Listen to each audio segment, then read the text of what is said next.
3 takeaways after taking the new PTE exam. They switched over about a week ago.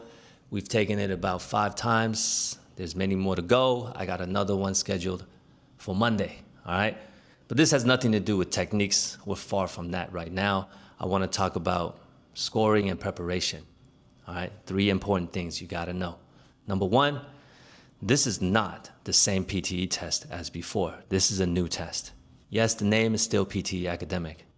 Yeah, the questions are pretty much the same with the addition of 2 new questions, right? But the points in the scoring distribution is not the same. With the exception of one task, all the other tasks seems like the points have been moved around, all right? What was important before, now they don't carry a lot of points. And what was not important before, now they've become one of the most important tasks. They carry a lot of points. So how you prepared for the PTE Academic before should not technically be exactly the same as you prepare now. The results won't be the same, okay? That's number 1. Number 2, preparation. PTE offers a mock test, right? They offer 3 now, 1, 2, 3. I've taken mock test 1 about 10 times, and I did that before taking the real tests. And now that I've done both and I'm comparing them, for test 1, the points aren't even the same.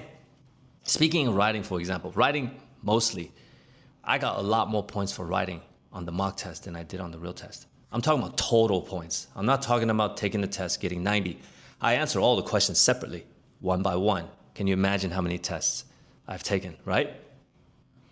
I got more on the mock test, less on the real test. And what worked for me on the mock test didn't work on the real test. That's very important. So that must be because of the human scoring element. All right, so be careful with that.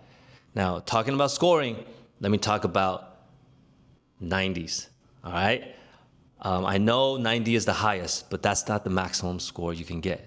For example, I'm gonna use writing, okay? Writing, you can get well over 90. And what I noticed was, I can be perfect everywhere, and I can get almost a 0 in the essay, close to a 0, and I'll still have 90 in the writing. But I'll be perfect everywhere else. Or the other way around, where I'm perfect everywhere else, but I get almost a 0 in the summarized written text, I can still get 90. So with that said, when you get passed along a technique where people said, I got 90 with this, did they really get 90? Do you know what I mean?